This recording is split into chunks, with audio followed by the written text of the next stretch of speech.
This is the Mobile Tech Podcast, brought to you by worldpodcasts.com. Now here's your host, Tech Girl, Miriam Joire. Hi, and welcome to the Mobile Tech Podcast. I'm your host, Miriam Joire, and today is Thursday, September 12th, 2019, and my guest is Matt Swider. Hi, Matt. How are you? Hi, Miriam. How you doing? I'm all right. How are things at TechRadar these days? Super busy, as is any iPhone launch week. But we're getting through it. There was a lot of stuff to cover. But yeah, the team is in good spirits in terms of, pumping out articles and making sure we're good to go on the actual release date. Fantastic. I have been following your efforts. I actually, there'll be a bunch of links in the show notes to stories that your team wrote. Now that you're managing editor, it's kind of nice, right? You get to juggle around things and tell people what to do and then jump in when you need to. I remember that from my Engadget days, so good times, right? Yeah, you get to kind of take what you've done previously and try to, teach the rest of the crew that's under you to, do that same thing, do it in the same vein that you've done it before. So it's kind of nice to see that come to fruition, especially during such a hectic week. Absolutely. So that's kind of why I wanted to have you on, though, that hectic week, because, well, you've been going to the Apple events. I know you didn't this time, but you have, had chance to play with these devices. And, I did. And I would love to hear your thoughts, whatever you can reveal. I know there is certainly some sort of embargo for the reviews.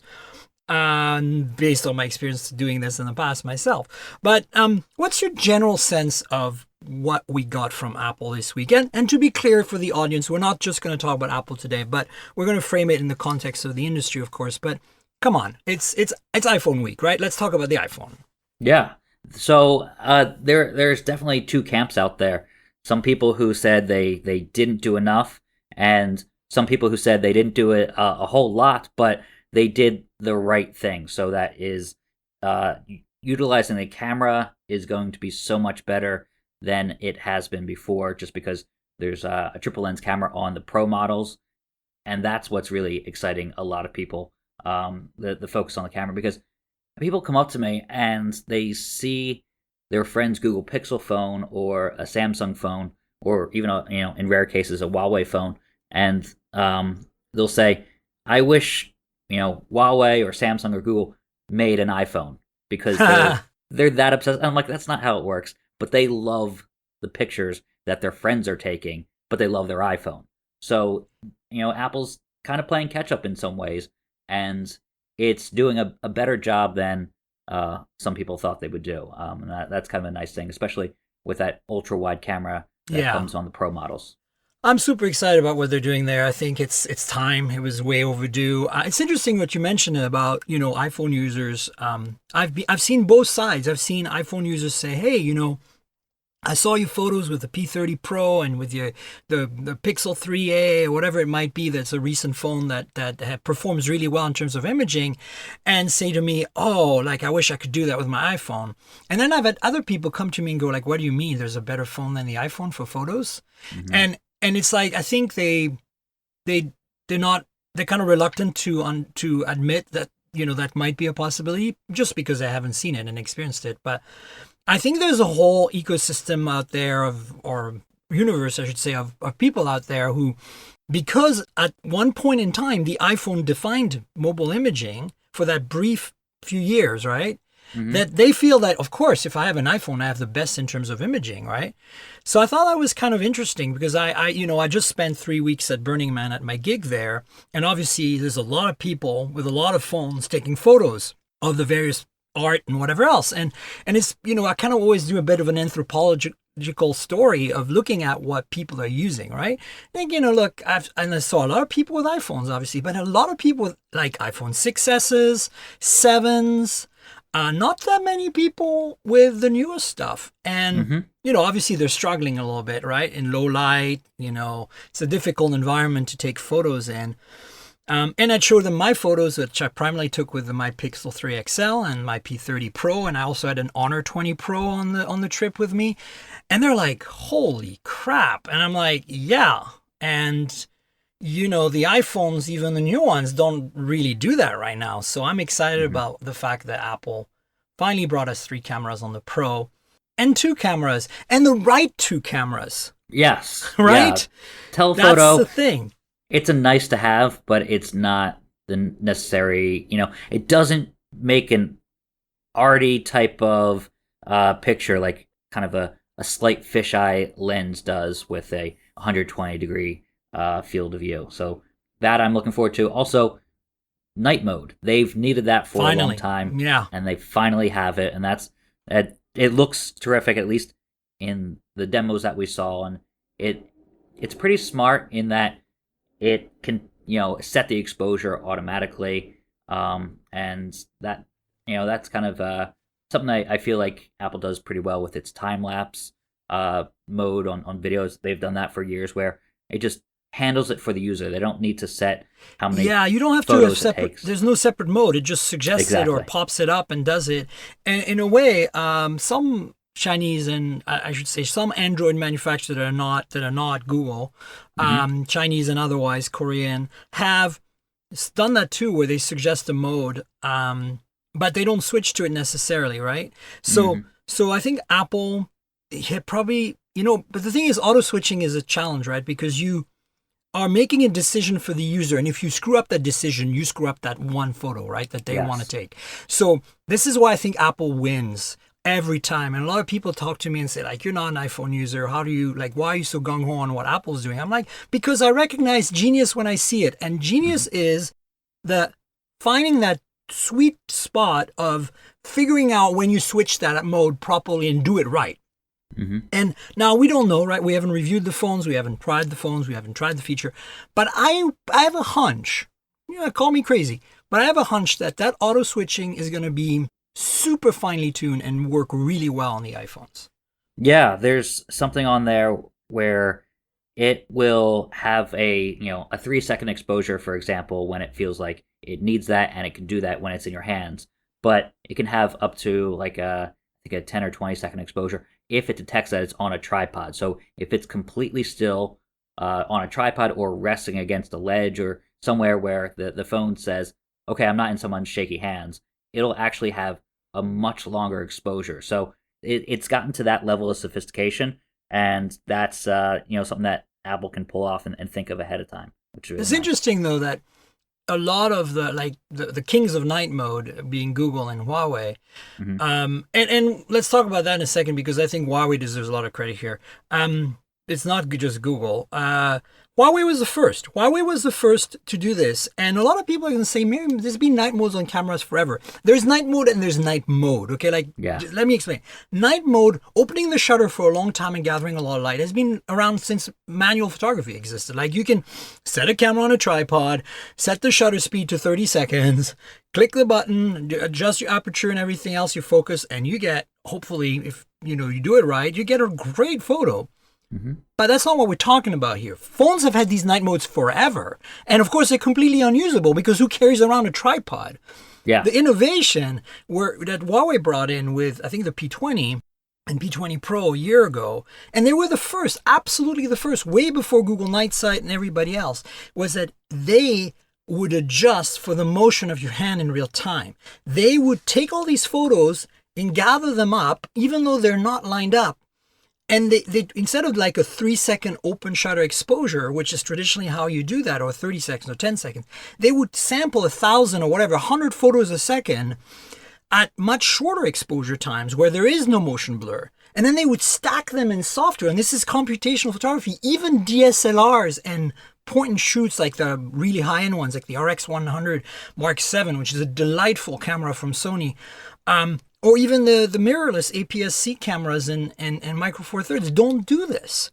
And I think this is what the kind of like the pivot point we've had in photography in the last few years, is that, yes, the camera phones don't have the large sensor and the massive glass of the dedicated cameras, but by having a lot of processing power, they can do this kind of crazy stuff where you take 100 pictures a second for 10 seconds. Now you have a massive amount of data, and you just make it all line up perfectly.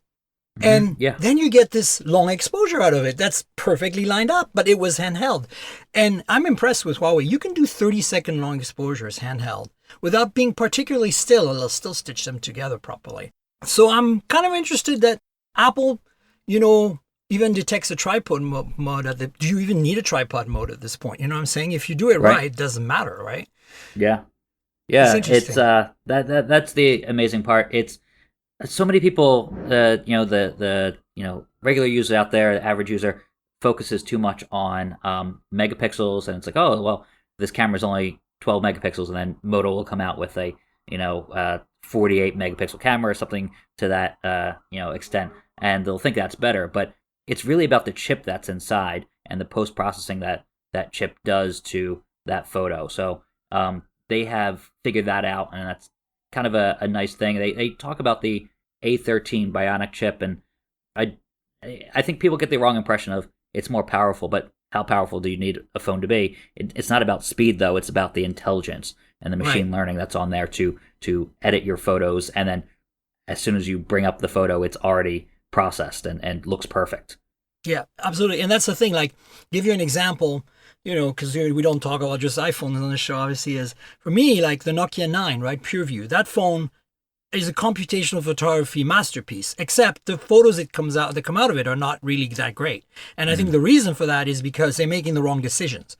And they need to tune the crap out of this to make it really work. But that's the key, right? The key, and this is what I think took Google a little while to get to, but they are really good at now, and Apple's always been very good at, is the user needs to have a photo they can use immediately. Like a photo that is really the best possible photo in the brief amount of time you could compute on it to use right here, right now, to send to your friends, to put on Instagram, to share with your grandma, you know what I'm saying? Without having to do any tweaking.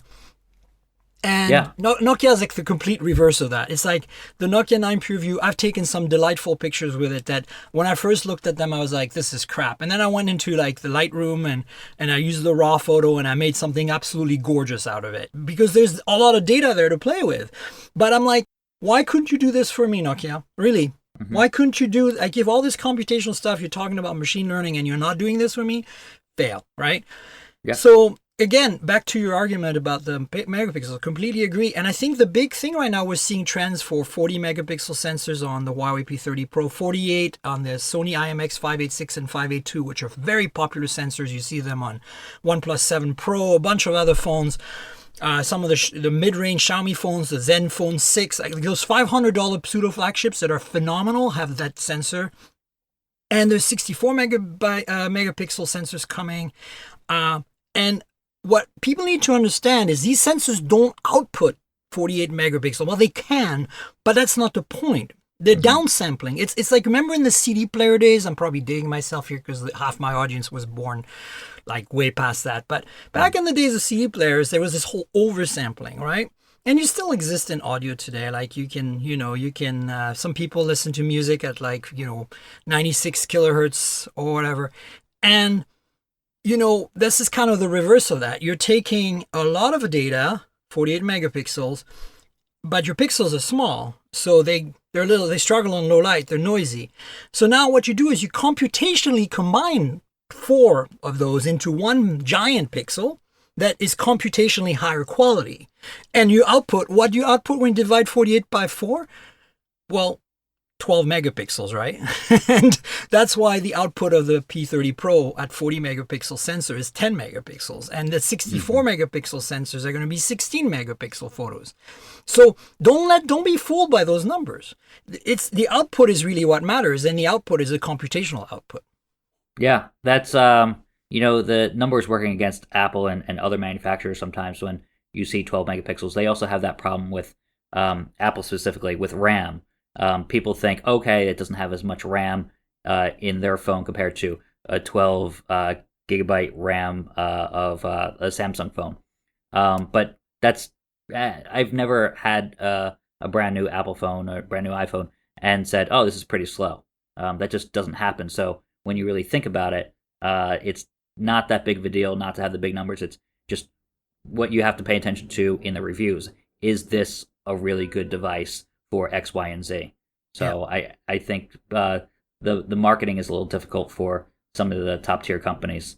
And it's tough, right? Yeah. Because I think the thing you run into is that a lot of people want some kind of metric they can put their finger on and say, oh, because of this camera is going to be a good camera.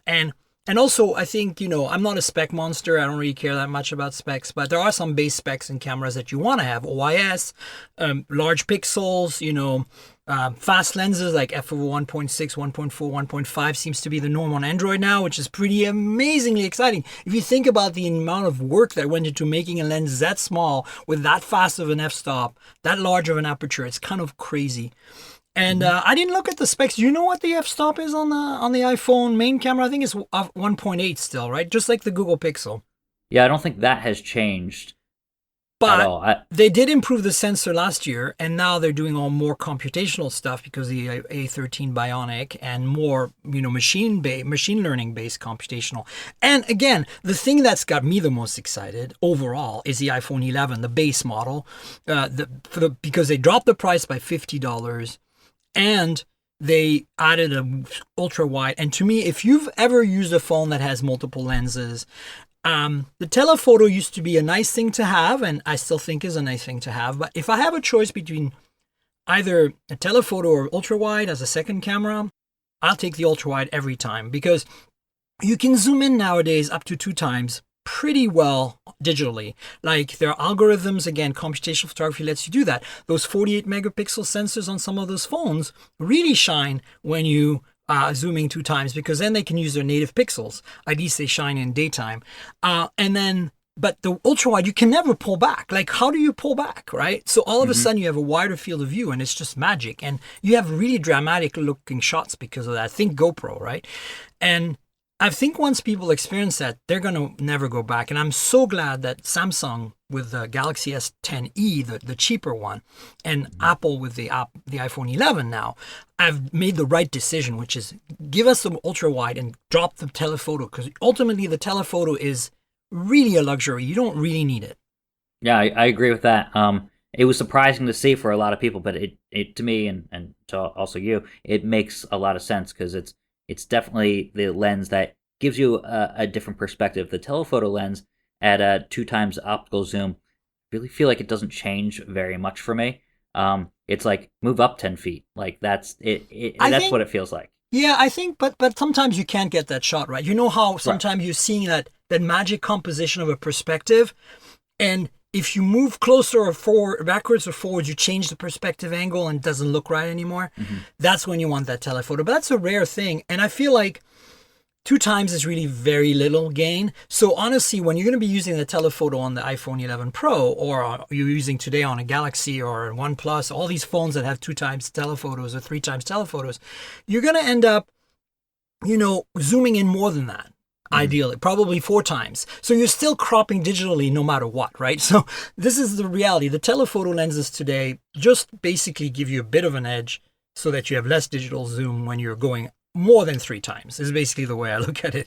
But very rarely do I find using a 2 times zoom on a phone these days. That's kind of why I love the P30 Pro went to 5 times optical. Like, let's not screw around. Let's give you all that power so you can actually, get some real zoom going on, right?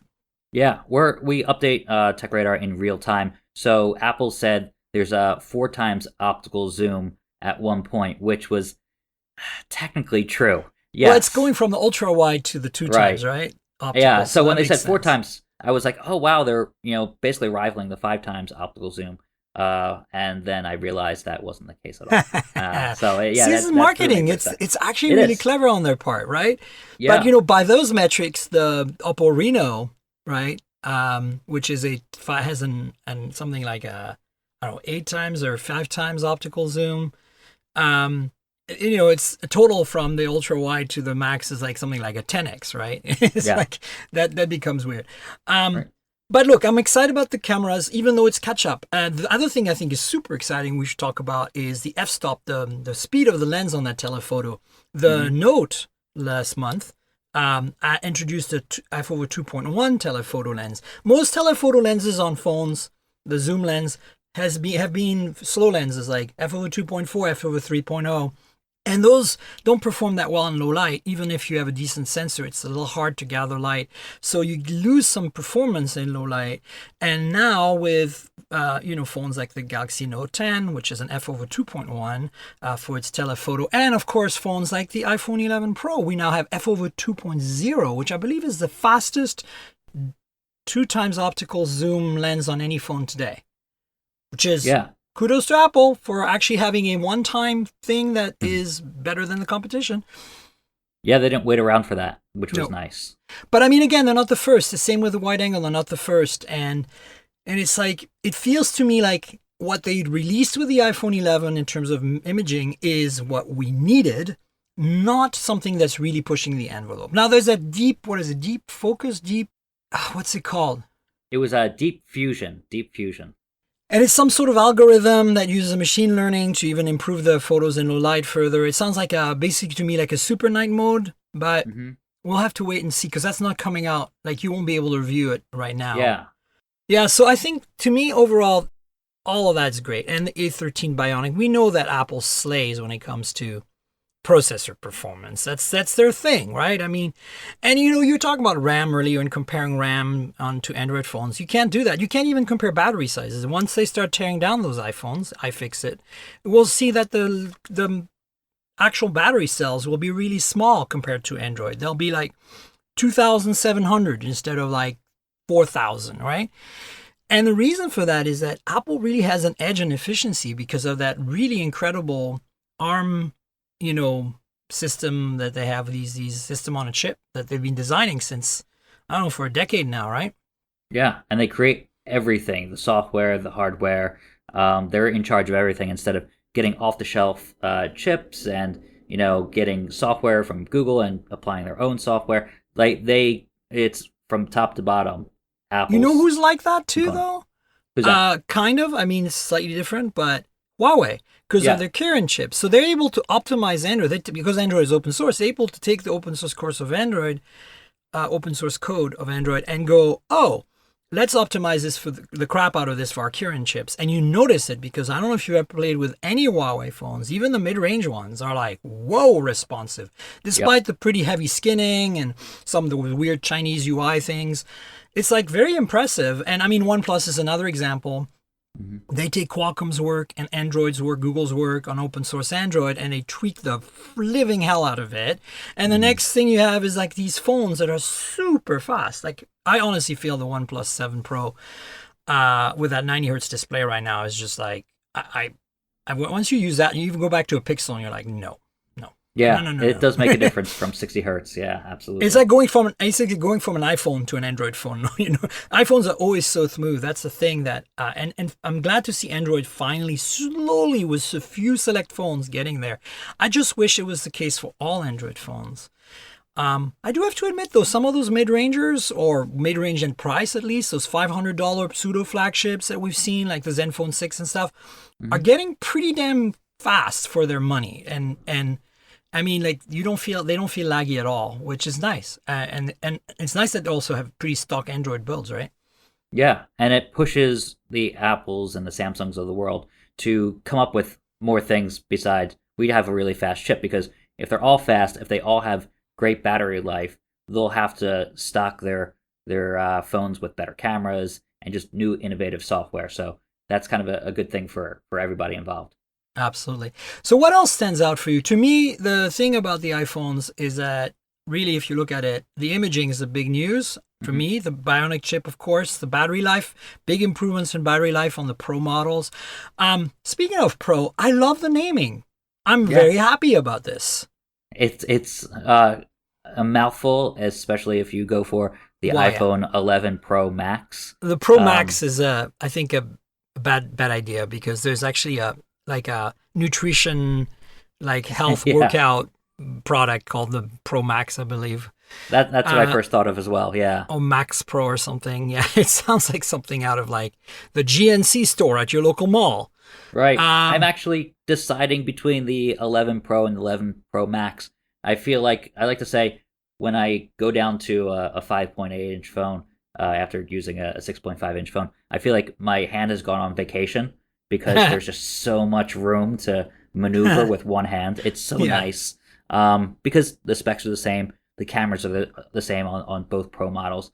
And yeah, I may take a break, but in rare instances, I do like the bigger screen, but I like the maneuverability of a smaller device. So I'm caught in the middle. I have a couple hours before I have to pre-order and decide. Oh boy! Right? Yeah, that's a tough one. I don't know what I would do. Last year, I would have maybe been inclined to order the. I didn't buy one, but I would have bought the Max. I think simply because of the novelty factor. Like, a big iPhone finally, like a really big iPhone. And then this year, I'd be like, after touching my good old iPhone 10, like regular 10, not 10s, I'm like, maybe I want to stick with 5.8. It's a pretty delightful size. Yeah. But I think if I had to spend my money right now on an iPhone 11, it would be the regular, simply because I honestly think for $699, $700, it is really great. A lot of people are like 720p IPS, whatever. Okay, look, that was never an issue with the 10R, okay? And the 10R was my recommendation last year. That's not going to change. I don't think you should, honestly, unless you're like super hardcore and you want that telephoto, don't spend the money on the 11 Pro. It's just not worth it. Yeah, I would agree with you, and you get better colors too. You get more colors. More colors, and you know that next year this is going to be a big deal. This iPhone next year, it's going to have to be. It's going to have 5G. Yep. It's going to have like a completely new redesign of the case, because that notch is really getting old. Like I know it's acceptable still, and it's kind of iconic new iPhone shape, right? Like the old iPhone shape was like the cut top and bottom with the home button. Like you could stylize it very easily in an icon, right? It was like everybody knew what an iPhone looked like. And now I think everybody knows what an iPhone looked like because of the cutoff, because of the notch. But so many phones have notches, and so many phones have gone beyond notches. At this point, I think what Apple needs to do is a notchless phone next. And I hope they bring that next year. I think they have to. I think that's the one glaring issue when you're using the phone.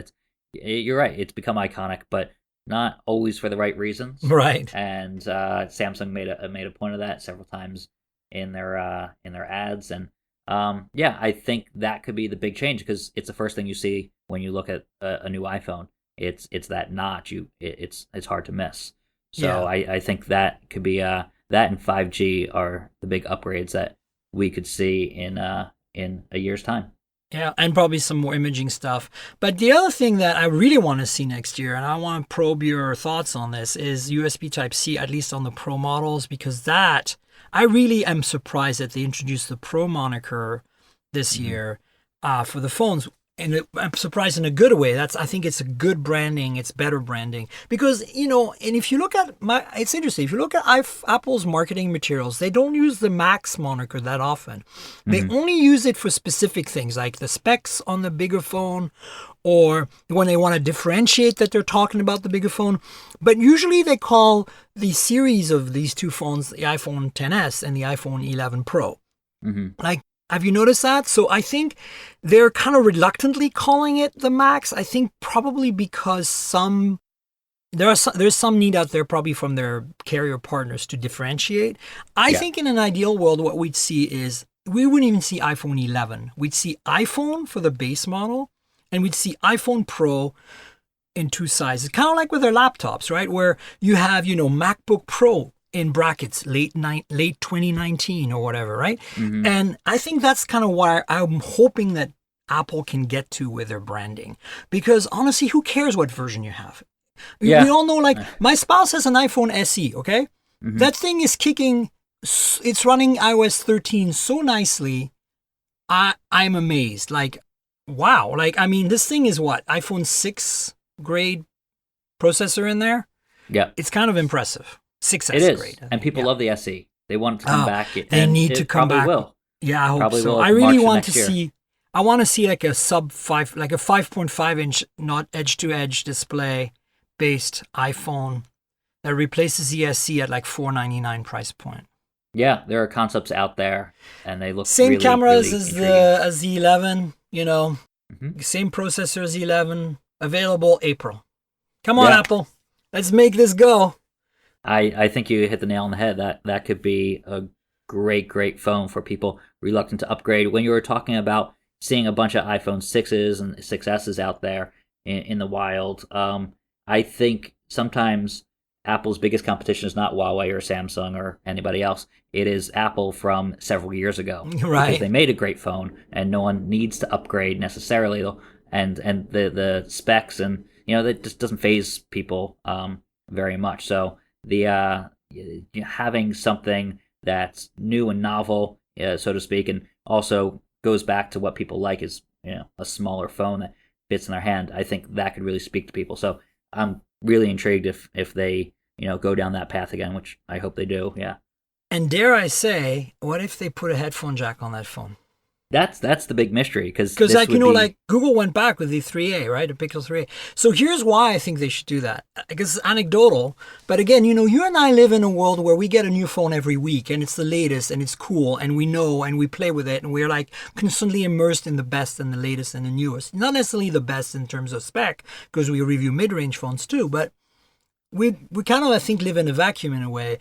When I was out there again in the desert, I help run the coffee shop there, so I work with volunteers, and we let our volunteers plug their phones in during their shift. Like somebody decides whose phone it's going to be, and play the music in the coffee shop, right? Mm-hmm. So we've had a sound system for that there for years, and what does it have? A 3.5 millimeter jack, right? Mm-hmm. This is the first year I've worked there 12, where a lot of people just couldn't plug their phones in. We were like, looking at each other going, oh crap, we forgot the adapter. Oh, I can't use my phone. I can't play music. So we had to kind of ask, who's got an iPhone with a headphone jack? Who's got an Android phone with a headphone jack? And we'd plug that in and let them DJ, right?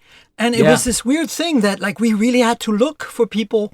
And so that's where when I talked to the iPhone 6S users out there that still had these old phones, I said, like, what's the single best thing that's stopping you right now? And a lot of them were like, well, the money, but then the other ones were like, headphone jack. I want a headphone jack. I don't want a dongle. And we live in this world where we think Bluetooth has become the thing and AirPods are the thing. And I know a lot of people who love their AirPods and I think they're great, but I think that there's also a lot of people out there who are like, I'm afraid to lose them. And I constantly lose them, and I'm spending a lot of money replacing them. Yeah. That there's a story on, I don't know what paper that was, about people who lose their iPods on the subway in New York. Apparently, the MTA is really pissed off because they have to retrieve so many off the tracks all the time. They actually have a stick that with a little grabber on the end that picks them up, specialized for this use case, and that was an interesting thing because they're doing it so frequently. They have to get that special stick out to get the AirPods. It's become an epidemic. I think maybe Apple should reconsider that. The other thing that 2020 iPhone might come with is an in-display fingerprint reader. Strangely, there's rumors that Apple might go back to having a fingerprint reader, but it might be the bottom half of the display, which makes a lot of sense because that's what Rene Ritchie's been talking about for years on iMore, I should say, on Vector, his video podcast, is, this concept of multiple sources of authentication. So you're touching the bottom half of your phone with your thumb at the same time as you're looking at the Face ID sensor, and it has two ways of authenticating you, right? It's putting probabilities on it. It's like, I think this is 95% likely to be Miriam's thumb, and I think it's 95% likely to be her face. Boom, unlock, right? That'd be great. So it's got more security. So back to the USB Type-C, though. It's interesting because, the first iPad Pros did not have USB-C, and then when they went to the kind of lower bezel count, like the Face ID-based iPad Pros, they changed to USB Type-C. And then they eventually released features that we were expecting at launch that aren't there right now because they're coming with iPad OS, which are things like mass storage support. Oh, gee. Wow. But I'm surprised that they went with the Pro moniker and stayed with Lightning for probably one more year, because I wouldn't be surprised if next year's iPhone Pros, at least the Pros, have USB-C.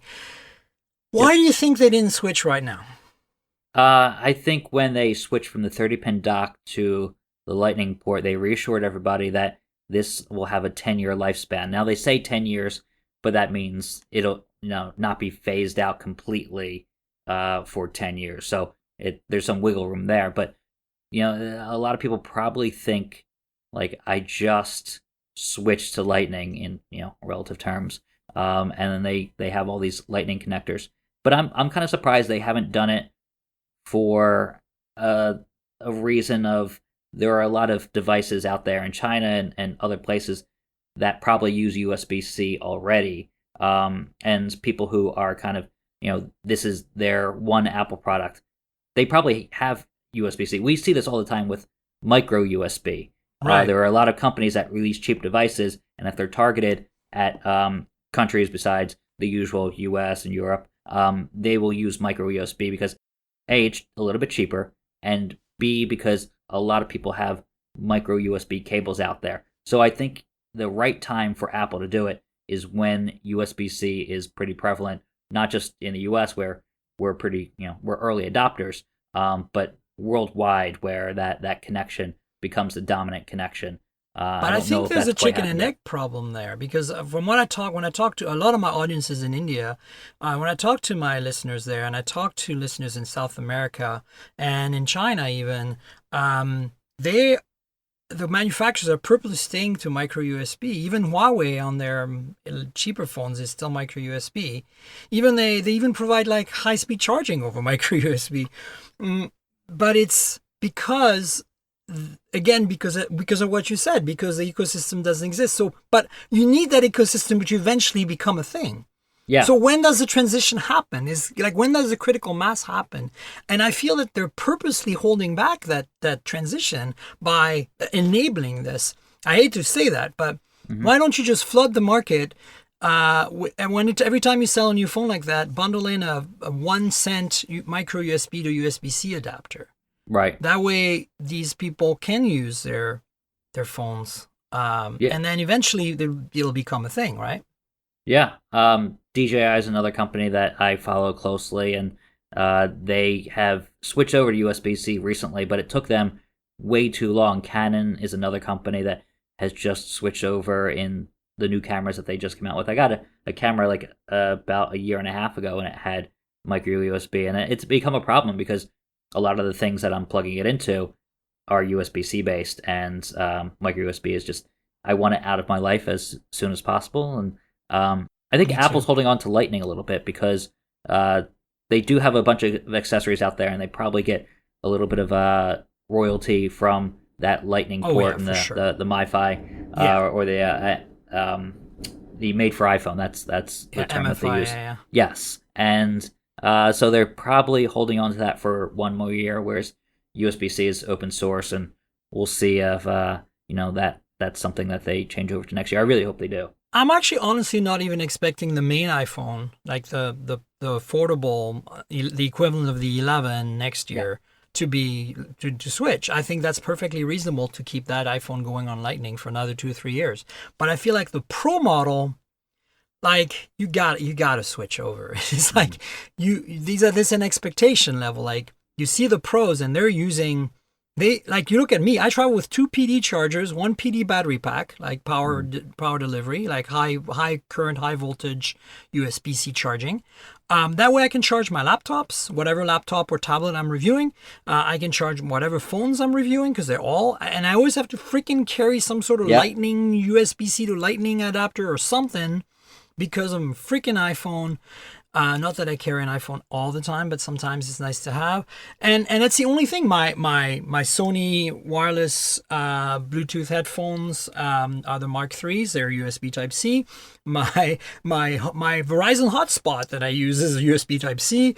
Like, I think other than like a couple of devices that I have left, everything's USB-C. I have like maybe one Bluetooth speaker or something that's micro USB, and like that I travel with, right? At home, of course, I have a whole bunch of stuff, like all my Amazon Echo Dots and whatever, they're all USB-C. But those I don't care, because they're plugged into the dedicated charger all the time anyway. Not even charger, because they're power adapters. There's no batteries on those things. But it's interesting. I feel like they're trying to milk it for one more year, but I really think they can't get away with doing that another year after that. No, not on the Pro. Not for the pros. Least. Yeah. Yeah. Anything else that stood out for you in terms of the iPhones before we switch to maybe talking about the Apple Watch for a bit? Yeah, going back to the camera for a little bit. The ultra wide camera, I'll give you 2 quick examples of where that has really helped me using it on the Note 10 Plus, at least.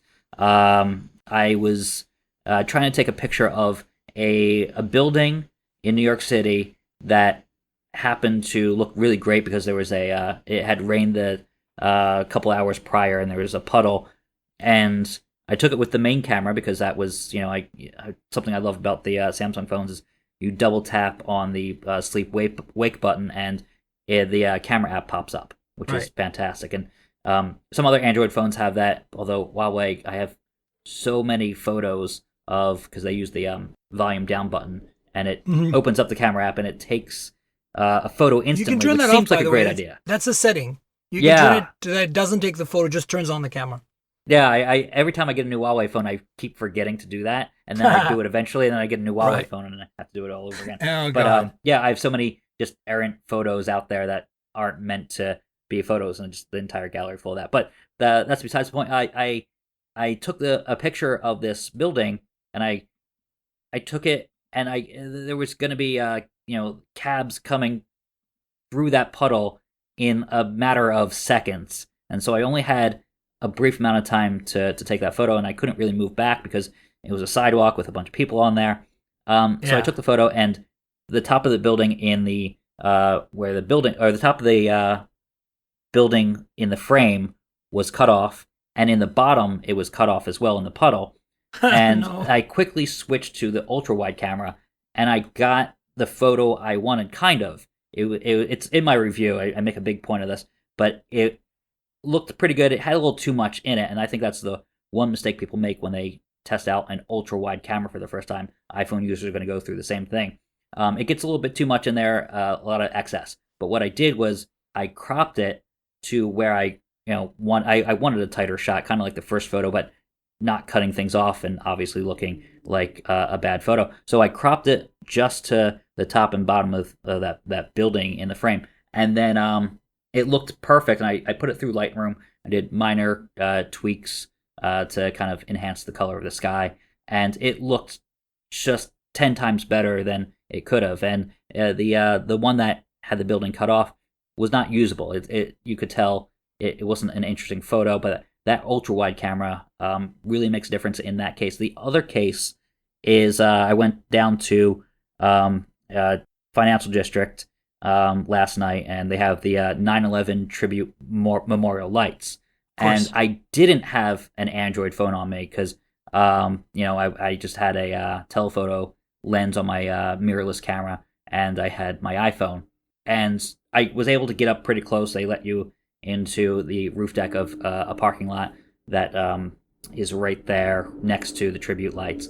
And I wasn't able to get as good of a shot if I was carrying that ultra wide lens, and if I had the new iPhone already in my hands. I would have had a much better time taking a photo. Panoramics really don't do it. So I was up close, and that's where I wanted to be, but I couldn't get everything in that photo, so I had to find a new vantage point. But that was the spot to be at. I couldn't really take advantage of that, and I think that's where the ultra-wide lens is going to really impress a lot of iPhone users. It's those scenarios where you want to not have to back up. Yeah, no, I mean, that's really important. Yeah, so what do you think of the finish on the back? It looks really interesting, this kind of frosty glass, right? I much prefer that. I tire of the fingerprints that get on just the reflective mirror finish of a lot of the glass that's out there on my current iPhone XS Max. So I do like that aspect of it.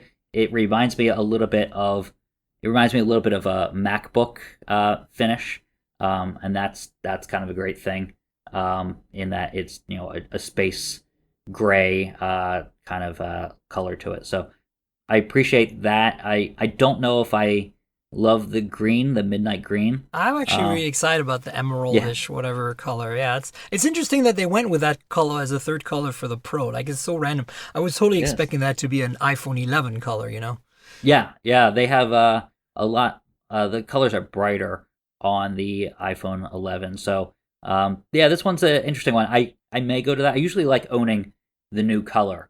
I also have gotten used to the folio case. Oh yeah. So that's what I carry around all the time. I keep my New York City Metro card in there, and it's so easy to grab that. I keep my for future when I go to the office. I have to buzz in, so I have the ID sitting right there. They only have 2 colors for the folio cases. They had 8 before, and my standard red color is not available. They have like an eggplant color and then a black color, which is like off black. And so I'm kind of disappointed in that. But I may cut out the camera hole in my current red, and I'm thinking about it, and then just donating the money to AIDS research, where that's where some of the product red money goes to. For sure, yeah. How much, I don't say that, but and you never know, they might come out with a product red. The other thing I would say is whoever is listening right now that's a case manufacturer, I always get pimped a lot of cases by email. Maybe you should talk to Matt and offer him a case that is pretty much a match for what he wants, right? Shenzhen special. Go. Yeah, there's tons of case manufacturers that are hungry for coverage, because I feel like the markup on cases is a lot more than people realize, especially if you shop at a Best Buy or another retailer. The cases are definitely a profitable business to be in. Yeah. So shall we switch to the Apple Watch real quick? Yeah.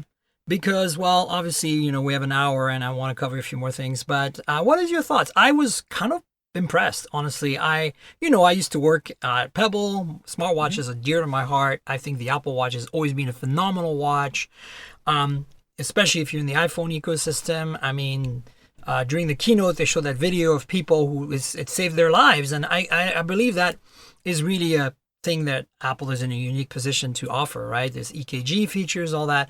But what finally got me really perked up on this is the always-on display.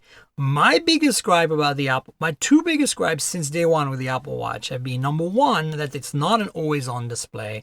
And I understand why. Like, don't get me wrong, I get it. But to me, a watch should be a static item that you have in your environment, either on your wrist or around you somewhere, on your night table, on your desk, if you're not wearing it, that you can glance at and automatically see the most important thing a watch does, the time. And so now Apple has resolved that. Yeah. So I feel like, to me, this feature is really critical. I feel like finally we've got a watch out there that apparently they have some kind of new display tech. It's OLED based, from what I understand, but it can refresh down to 1 hertz refresh rate, which is amazing. So battery life is not impacted.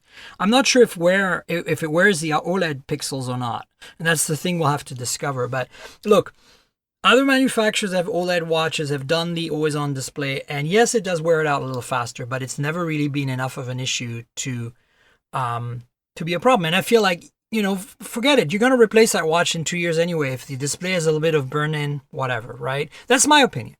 So that's the big deal. The other thing that I've always disliked about the Apple Watch is that it's square. And that hasn't changed, but I've kind of adapted to the design, and I feel that with the bigger, less bezel display that they introduced to the Series 4 last year, the proportions are better, and I feel I like it better. So I'm pretty gung-ho about what they showed there. And adding a compass, I didn't realize they didn't have one. I was surprised, honestly, because most of the smartwatches I've used have had a compass. So, yeah. I'm of 2 minds on the Apple Watch 5 being an Apple Watch Series 4 user. I was relieved because of the always-on display that I've always wanted, just like you. I've tested this out on Samsung watches and other smartwatches, and it's finally, it's long overdue. So I was relieved at that, and I was like, all right, that's here. And I was also kind of disappointed that sleep tracking wasn't a feature that Apple is pushing, at least officially. They have a lot of third-party apps in the App Store. Oh, they don't have that built in yet? No, and not officially. So It's not part of their health push, and it seems like it would be, because it's a health problems for a lot of people, especially people who are busy and going to buy an Apple Watch. They're buying it because they're busy people and they don't even want to look at their phone to get notifications. That's like the number one use case for a lot of people out there. They have sleeping problems, and they, if you're gamifying sleep, maybe you'll really help people out to kind of say, okay, I didn't get enough sleep last night. I can see it right in front of me according to these stats. let me try to get to sleep, better to tonight. And Apple could remind you of like, hey, get to sleep now. There's some third-party apps that kind of do that, but not to the degree that Apple could really push that with native software. And I feel like a lot of people, if it's not built into either a phone or a watch, they don't touch third-party apps a lot of times. It doesn't hit the masses.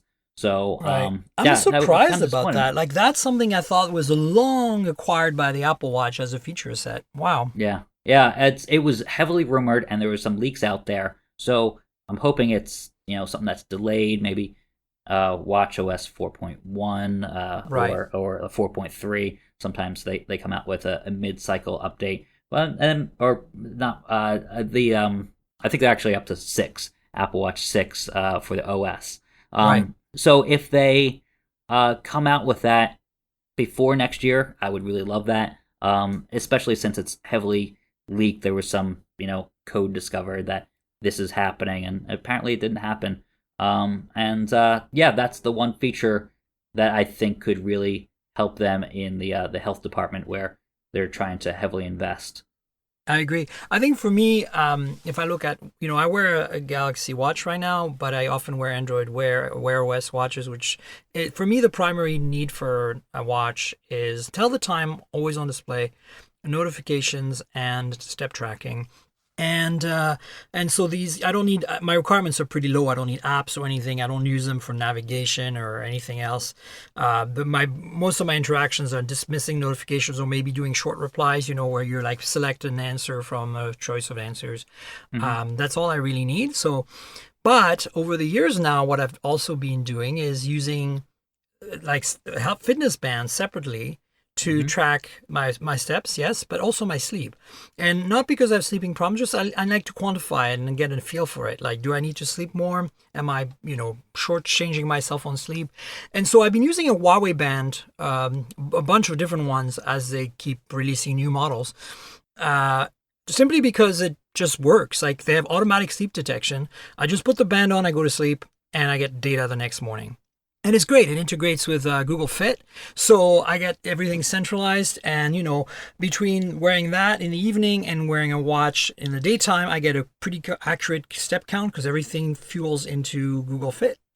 My various Android phones on my body keep track of my steps as well, right? So it's kind of an interesting hybridization of the sensors. But for me, that's the killer app. If I had to wear one thing right now, if it would probably be a band that has sleep tracking and has step tracking and has decent notifications and tells the time. So I don't even need a smartwatch per se, but a watch form factor is nicer. Having a nice round display like the Galaxy Watch that I wear is lovely, and you get a lot of real estate on there. So I don't know. If I was an iPhone user, of course, I'd have an Apple Watch, but then I'd be moaning the lack of sleep tracking, and I'd probably wear that Huawei band at night anyway, which is kind of counterproductive. And the Huawei band lasts like 10 days on a charge if I only use it at night, so it's pretty awesome that way. But at the same time, you know what else the Huawei band does that Apple Watch does as well, but that I wish my Galaxy Watch did, is continuous heart rate monitoring, all the time. And I have exact data that I can look at I can tell I got excited at that point in time, or I got, anxious at that point in time because my heart rate went up, and I can correlate it to what I did that day. But I like to look at it every day just briefly and go oh, okay. And obviously Apple Watch does that and way more with the EKG feature since Apple Watch Series 4. But for me, the 5, I feel like they're constantly refining. I love that they have a titanium model, that they have a ceramic model. I mean, it's, not something I would spend money on, but I think that the options, watches are very personal things, and having different colors, different materials, different shapes, different sizes. And that's the only thing that Apple, I wish, could do is different shapes and different sizes they're doing, but different shapes. Yeah, they really need a round watch at some point, One day. I think their advantage to keeping the same form factor is that it's backward compatible with all the bands that are out there, and there's but they could technically use this band design on a round watch. I think it'd be cool, to have a very pebble-shaped, perfectly circular round watch that accepts the same bands. If anybody can do it, it's Apple. Yeah. So I'm waiting to see that come out of nowhere someday. And then, and I hate to say this because, we've all been wanting iMessage on Android, but I really want to be able to use an Apple Watch with an Android phone. I like Yeah. properly. Like, I hate that Apple's never going to do that because they want me to invest in their ecosystem and use an iPhone. But I think there's a lot of people in my boat because the world of Android wearables, even though the Galaxy Watch is decent, Wear OS is a mess, and there's really nothing else out there. Fitbit is not even on the table, I think. They're, I mean, if you're a specialized kind of user, Garmin's the way to go, but that's like, not my use case. So I don't think there's anything out there that can touch the Apple Watch. And if anything, to me, what this announcement, 2 days ago of the Series 5 just gels that. It's just like, wow, Apple is so way ahead of everyone else, right? They are. Yeah. And that's, I feel like I have a lot of those features in the Apple Watch 4 that, were in that video. So I'm going to upgrade, but I am going to sell the Apple Watch 4 that I bought when I get the Apple Watch 5 because I don't really It's a hard sell feel like this losing year. money on it. Yeah.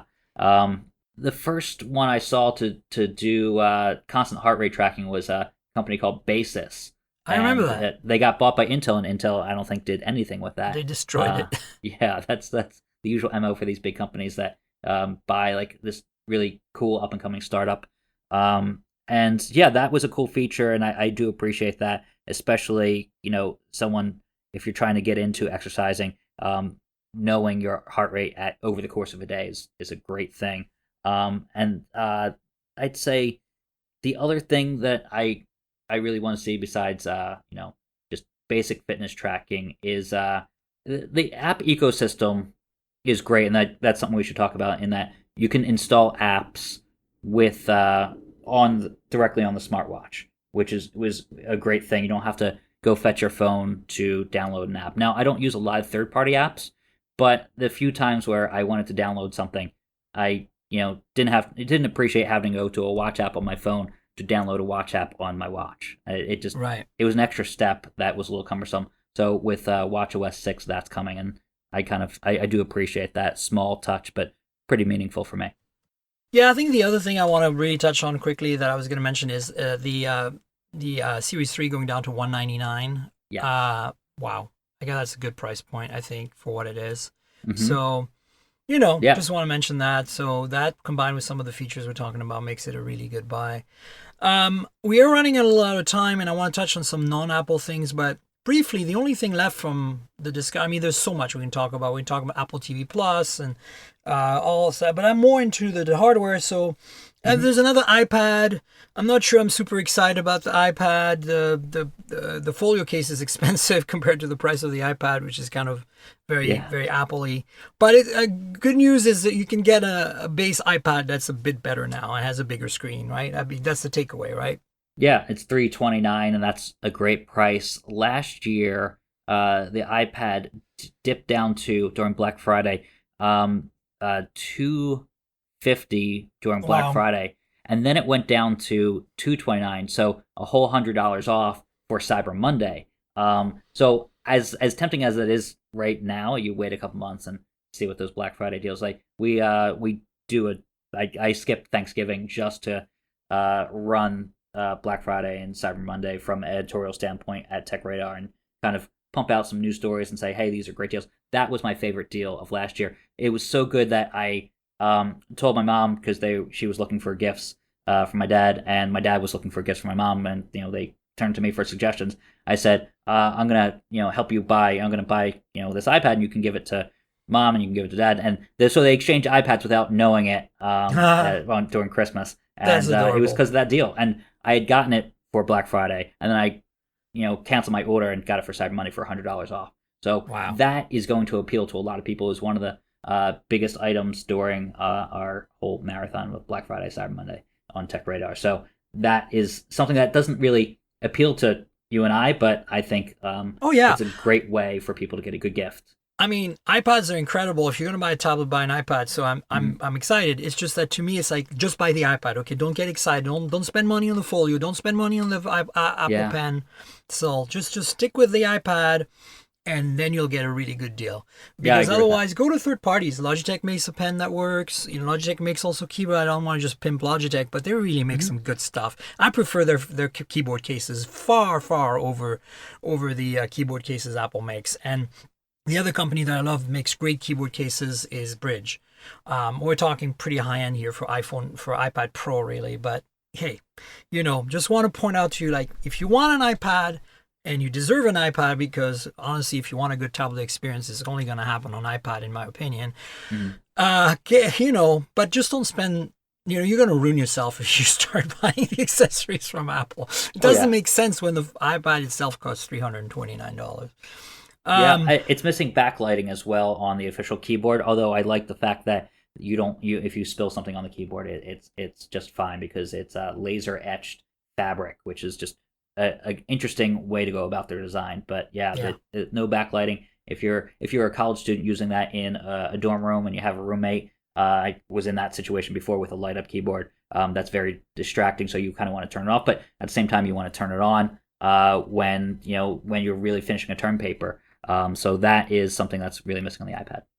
Cool. So 3 more little things I want to talk about. One is that there is, completely separately from all this Apple announcement, people have been digging through iOS 13, developers have been, and they found some pretty solid references to an Apple AR headset that's being developed right now. Now, of course, Apple develops all kinds of things that don't necessarily make it to market, but it's interesting that this is kind of the first real telltale sign we've had that things might potentially even be coming.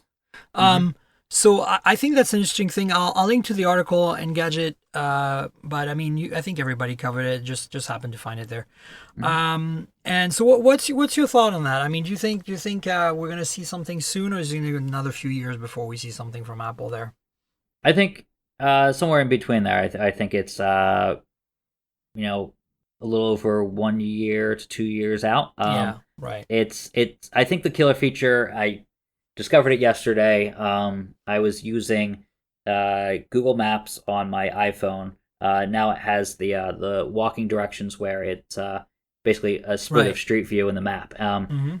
That is such a fantastic feature where you hold your phone up. It uses AR through the camera to kind of split the screen into having the map on the bottom and kind of positioning itself with using your camera to see the top. So New York City can be very confusing. I've been here for 2 years, and if I'm going to a location where I haven't been to it before, if I get out from the subway and I don't know which way, if I'm on 50th Street, I don't know which way 51st is and which way is 49th. And you can only really do that by, if there's a great sign to see in the distance, or by just traveling down that way. And I call it intersection jail. You kind of go up one way and you're like, oh, the compass moved. You go back the other way and you're like, oh, that compass was wrong. And then you go back the other way again. So I spent 5 minutes in an intersection. That's why we all walk an extra 1,000 steps a day. That's true. I'll meet my goals that way. But yeah, when I have to go somewhere for an appointment, and I'm rushing, I usually just end up sweating and running, and it's never good in the heat in New York City. So the Google's software is great, but as I was walking with it, it warned me, well, put your phone down while you're walking because they don't want you to run into somebody. And I was like, oh, this would be perfect for the glasses and a headset, an AR headset. That's the go-to feature, I think. And the fact that Apple is, it looks like they're working on it right now. I really hope that for once that they're on the forefront of something. I mean, if new. anybody can do this right, I think it's going to be Apple. Yeah, I mean, Tim Cook mentions it at every single, quarterly earnings call. He mentions AR every time, so he's definitely in love with the words AR, and that's a great thing for just Apple users if Apple's on the forefront of it, and I hope they are. Indeed. So switching gears to the Pixel 4 mega leak from yesterday. We think we know everything about that phone. I wouldn't be surprised. There's rumors that the event might be happening early October, or early to mid-October, around the 10th, 11th, 15th or so. We haven't received invites yet, as far as I know, but at the same time, those leaks are telling. It means it's coming soon, and it's confirming a whole bunch of things, including the massive front forehead. I guess it's not a top chin, it's a forehead. It's confirming the number of cameras. It confirms the colors. There's this really interesting, cool kind of orange, whatever you want to call it, color. And then, of course, there's a whole bunch. 90 hertz display is confirmed. So that's actually pretty exciting. I'm getting, other than the look, the design, which like last year is going to be like, if I remember that notch on the 3XL. Yeah, it wasn't great. I think that forehead's going to be another moment. Yeah. I do like the fact that from the back, it has the same kind of, in many ways, that square design in the corner of the camera pod, similar to what Apple did. And, we got to give Huawei Mate 20 the original square camera pod. It was in the center, but they started it. I want to give them credit for that. So, I mean, there's like a mega leak. It's there. There's 2 or 3 videos out there of people unboxing / hands-oning the thing, not unboxing, doing hands-on and showing the devices. So I don't think there's too much we're going to be surprised by when we go to that announcement, right? No, and that's fine with me. I mean, Google a couple months ago, back in June, put out a first look of their device, a little teaser.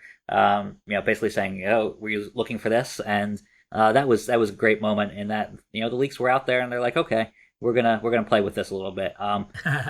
I am writing an article now about basically the headline's going to be I bring on the ugly, in quotes, iPhone 11. Just give me a great camera. Like I don't mind. Everybody's talking about that these boxes for the camera, that's pretty ugly. I don't care if it gives me. I don't think it's a ugly better at all. photo. Honestly, I don't mind it. No, I'm okay with it. I would rather it could look even more hideous. Just give me great photos without having to carry around something like I usually carry around the Sony RX100.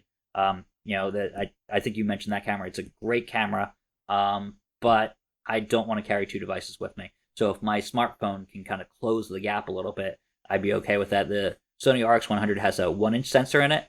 We're not quite there with pretty much any phone with that sensor size. There was one Nokia phone from back in the day, but that was before all the post-processing magic that goes on today. So I'm really interested to see if someone increases the sensor size in the future. But for now, I'm okay with hideous designs in favor of functionality. So sure. And that's what Google and Apple seem to be doing. And if the Google Pixel 4 is better than the Google Pixel 3 in the camera department, that's going to be probably the top bar for smartphone cameras. Yeah, absolutely. I mean, look, the reality is I'm going to still pack a Pixel 4 XL as a daily driver, no matter how ugly it is, just because I want, now that I've been using Android 10 for a week and, et cetera, I'm like, I'm looking forward to the cameras and the improvements brought by the faster processor and all that. So, bring it on. Bring it on. An article on TechRadar about the Huawei Mate 30. Specs having leaked. That's actually a tweet that you guys found from somebody, showing some specs. What stood out to me on that, I'll link in the show notes, is that their camera system looks interesting. They have a 40 megapixel main sensor with the yellow pixels, like the P30 Pro. So they're going to that. That makes sense. F1.6 OIS. But then they're also doing the same sensor, it looks like, the same 40 megapixel for the ultra wide. So that's going to be interesting because so far on the Huawei phones, the ultra wide image quality has always lacked a little bit. And so this potentially could, blow it out like significantly in performance. But the telephoto seems to be staying the same as it is on the P30 non-Pro and the Mate 20 Pro, which is an 8 megapixel f/2.4 OIS with 3 times optical zoom. So that's the other thing that stands out on the camera is xenon flash. Last time we saw xenon flash was the Lumia 1020 from Nokia back in the old Nokia days. So. Or was it the AOH PureView? One of those two. I think both of them had xenon. Xenon is a big deal because it really it freeze frames, right? If you take a photo in complete darkness with the flash, it's just like, boom. It's rare. I'm not sure you need that nowadays, but, because low light is so good. But it's interesting. And other than that, nothing really stood out. Kirin 990, of course, which was launched at IFA. Yeah, I don't know. Yeah, we broke a couple stories about the 990, and that being part of the upgrade for the Mate X, the foldable Huawei phone. So that they can't come out with something truly older. They're using the 980 if the 990 is out on a separate device. So that is something that I am interested in to see, the performance of that, because as you mentioned, the Huawei makes a great chipset, and because they're handling all their components these days. But the Mate 30 is interesting. They come out with a phone every 6 months between the P30 and the Mate 30 line, and yeah, they are pushing the boundaries of smartphone camera technology like no one else, and it's a shame that the U.S. ban is preventing the release of their phones. I know about a year and a half ago they were close to actually getting their phones out there through carriers, and that would have been a game changer. That would have pushed Apple and Samsung. Imagine a year and a half later where we would be if they were actually in the market and getting their rivals to put out designs that are truly innovative. So I think that's a shame, but we'll see where this they go with a Mate 30 and we'll find out on Android September situation. 19th, in fact, in Munich. I'm not going to be there. A lot of US media didn't get invited. Obviously, the phone will not be running Google Play services, which, as we know, is going to be a huge deal because nobody's going to want to use that phone in the West. Yeah. I really doubt even the European customers are going to be very happy. So I'm kind of questioning their launch in Munich, honestly. I thought there should be a Shenzhen or some sort of like Asia-based launch. Even India would be okay. Yeah, this is going to be a tough pill to swallow. And I'm looking forward to getting the phone to play with somehow, because obviously you can't import it into the US, even, through, shipping it. So it'll be interesting to see how I can get my hands on one. But for photography, I want to try it out. And I'm hoping, and this is what I'm really hoping, is that Huawei makes it so that they have all the infrastructure in place in their Android OS, so that you just have to sideload Google Play services, an older version, and then you have the Google Play Store, and then automatically you can get all the other apps, and everything just works. You need to manually do it. That it's not obviously that way. Then they're kind of writing that gray area of not breaking the law and not getting in trouble, but we can actually all use the phones if we want to. That's what I'm really hoping will happen, but we'll see. That's the hope. And to point out the Mate X, the Huawei Mate X, the foldable phone, that should be able to have Android just fine because it was announced prior to the ban. So I think it needs to be launched, though. That's the problem. Yeah, well, they technically said it was launched. I think that's how they're getting around it. It was launched. It was the difference between launch event and release date. So, I mean, they're hoping to squeak by and still use Play services, but we'll have to see. I mean, they actually have to release the phone. I think the September 19th thing is going to be very telling. We're going to find out for sure what their strategy is on that, because this phone is going to be unobtainium in North America. If you think this is going to be easy to get, you're mistaken. And if you think that we're going to get a phone that is usable, even if you can get your hands on one, it's possible that it might be completely useless to you. So this is really bumming me out, because I'm a huge fan of what Huawei's been doing in terms of imaging, and I don't want to compromise my experience. I don't want to carry that phone just to take the photos and have to transfer them somehow. But we'll see how it goes. We should wrap it up. Do you want to tell the world where they can find you on the intranets, your Twitter handle, and all that stuff? Of course, Pimp TechRadar and all that. Yeah. So a lot of my content goes on, all my content goes on TechRadar, but if you're looking to follow me on social media, I am at Matt Swider, Swider, on Instagram, on Twitter, on Facebook, on every social media platform except YouTube, where that was taken. So Matthew Swider on YouTube, which I don't really post to YouTube as much, but Instagram, I am, I am using that a lot more, and the photos I took with the mirrorless camera of the 9/11 tribute are actually, I use a DJI Osmo Pocket little device I'm kind of in love with. It uses a motion time lapse to move the head. That's cool. That's what I used, and that's on Instagram right now. So follow me on there. I'm using that a lot more. So that's the best way to get in touch with me. Awesome. And then, of course, I'll be linking to a whole bunch of stories from TechRadar. Check them out. Related to the topics of the day. Mostly iPhone stuff, but hey, it's important. You know where to find me on the internet. I'm at Tankgirl. That's TNKGRL, like the comic book character without the vowels. You can find me at Twitter and Instagram at Tankgirl. And please check out the photos of phone, photos with phones, lots of photos. And also, there's a YouTube channel, youtube.com/Miriam Jouar, my full name spelled out. If you don't know how to spell my name, go to Twitter. My name's there. Remove the space and add that to youtube.com, and you'll get to the channel. The channel has all kinds of additional content that go with the podcast, videos, unboxings, hands-on, that kind of stuff. So if you want visuals to go with this audio podcast, subscribe to the channel. Click that little bell icon, all that stuff. Comment in the videos, to interact with me. Tell your friends, share the glove. Same with the podcast. The podcast lives at mobiletechpodcast.com. That's where the RSS feed is. If you're old school and you want to add it to your podcast app. But we're also on all the platforms: Apple Podcasts, Google Podcasts, Pocket Cast, Overcast, Spotify, TuneIn Radio, Slacker, a whole bunch of places. So check it out. Please subscribe, tell your friends. If you want to interact with me about the podcast, do it on Twitter. I'd love to hear your feedback, your thoughts, your ideas, your comments, all that good stuff.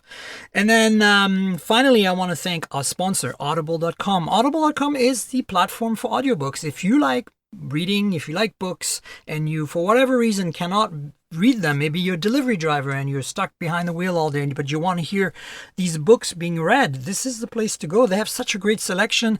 I personally really enjoy it when I do road trips, and more importantly, a lot of these books are read by the authors. If you want to support the podcast, we have a deal for you. You can join Audible for free for 30 days and keep the books you get during that 30-day period. You don't have to continue after that. But if you do, obviously kudos to you. No matter what, if you support us with by clicking through the link I'm about to give you, it'll help the podcast. It'll help us. audibletrial.com/mobiletech is the link. That's audibletrial.com/mobiletech. If you don't want to write it down right now, look in the show notes. It'll be in there, and you can click through and support us. I want to thank Audible for being a long-time sponsor, and I also want to thank Matt Swider of TechRadar for being our guest today. Thanks so much, Matt. Yeah, always good to be here. Thanks for having me, Miriam. Absolutely. We'll have you on again sometime soon. And in the meantime, stay tuned for another show next week, folks. Cheers, everybody. This has been the Mobile Tech Podcast with Tank Girl, proudly presented by worldpodcasts.com. You can visit us online at mobiletechpodcast.com.